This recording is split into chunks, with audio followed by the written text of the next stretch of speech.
We're now being joined on the News at 10 by the NLC President, Mr. Ayuba Waba, to look at some of the issues that came up today. I want to thank you so much indeed for joining us on the News at 10. Let's begin with the protest on the minimum wage. What is responsible for today's protest after Labour indeed had commended the President for assenting to the bill?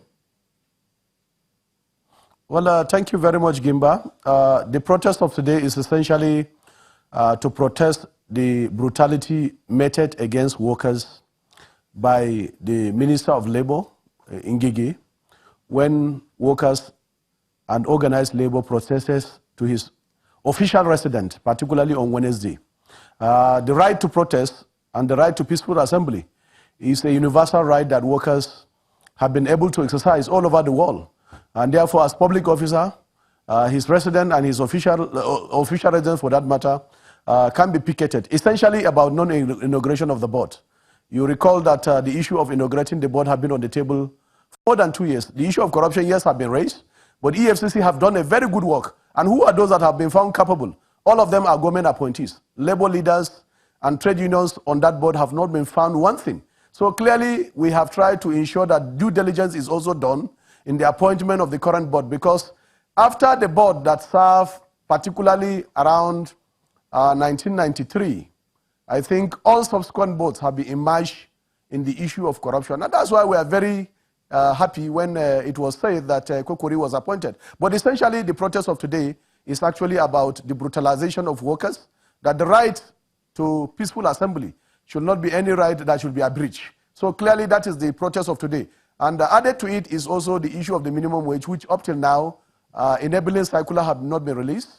Because by now we expected that having assented to the bill by Mr. President, that all implementation circular by Salaries and Wages Commission ought to have been released. But clearly I think we have received the information that there is a lot of foot dragging about that, particularly from the Ministry of Labour, which is not good enough. And we thought that having passed all those hurdles, we should be able to fast track the process because it's now law. And therefore, in as much as already a law, then implementation strategy should actually be delayed. So clearly, those are the issues.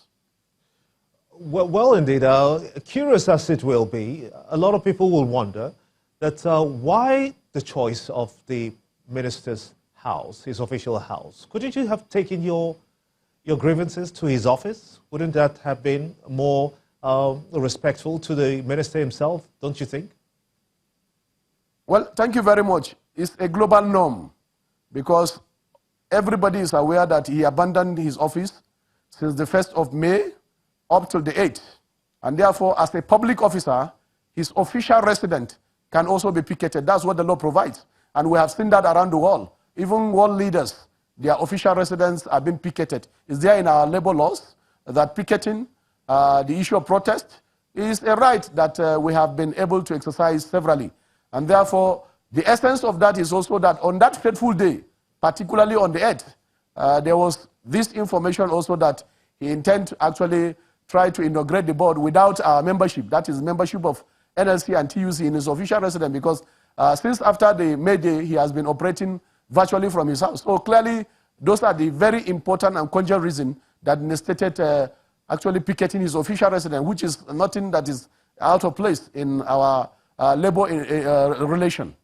Still talking about picketing, also we saw today what the TUC did, picketed the TCN offices in different parts of the country over what it describes as unfair practices. Now, how effective would you say picketing is at addressing labor's issues in the past compared to what it should be in the present? Well, clearly picketing is not the first option, as we are aware. Usually we initiate process of dialogue. We try to initiate consultation and social dialogue. It is when those instruments fail that workers will then resort to picketing before strike. So usually it's not a tea party for workers to resort to picketing. You recall, for instance, this issue of inaugurating the Board of Social Insurance Trust Fund. It has been there on the table for 2.5 years. We have done all the best we could to actually do consultation. Nobody have attended to us. Nobody gave us any information, despite the fact that we wrote so many letters. Even the Minister of Labour himself, who is the Chief Labour Officer, instead of engaging us on the issue, there was no engagement. Each day we hear new information, new excuses, new theories, and that is why we had to resort to now, okay, what do we do in this circumstance? We had to then picket to draw attention so that the issue can be resolved. Same, I think, apply to the issue of TSN. You could hear from the conversation that even Ministry of Labour have invited them for a tripartite meeting, a social dialogue where the issue can be resolved. And therefore, if the parties are not willing to do that, and particularly, you know, workers will be willing to be on the negotiation table to look at issues because we don't have anything to hide. So clearly, if there is dialogue, the issue of picketing will not arise, the issue of strike will not even arise, and the issue of lockout will not arise because the laws have made it very clear and explicit that you follow these processes to actually express your grievances. Now, you say, as your union, championed by you yourself, you say that since the president has now assented to that, has signed it into law, the new minimum wage, it takes effect from the day it was signed. And looking forward now, what would you say are the necessary steps you would take to ensure that the Minister of Labour complies with Mr. President's assent to the new minimum wage? Thank you very much. Usually, after the bill is assented to by Mr. President, Salaries and Wages Commission, liaising with Ministry of Labour and all other agencies of government that have input into the process, will have by now released enabling circular and guideline for implementation in ministries, departments, agencies, including the organized private sector. So clearly speaking, as far as we're concerned, that information, that guideline has not been released. And therefore, we thought also is part of the deliberate delay. Until now, Labour have to protest before this is done. It's not actually expected. We expected by now there should be flow of information between Ministry of Labour, Salaries and Wages Commission, and organized labour to tell us, yes, this is where we are, and therefore you should expect this guideline by so time. But for now, we are in the dark.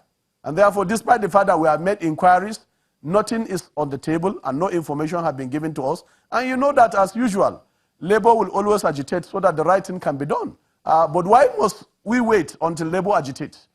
Can't we follow normal processes that a bill has been assented to by Mr. President, and therefore all agencies and all ministries must do what is needful for them to actually avert a situation where Labour have to agitate. So our expectation is that in the next 2 weeks, let us see the implementation strategy and also the guidelines so that ministry and department can key in. They cannot now key in if those guidelines are not in place, if they have not been able to be informed about the guidelines. So this is where we are, and that's why the process is now at a standstill without those details being released.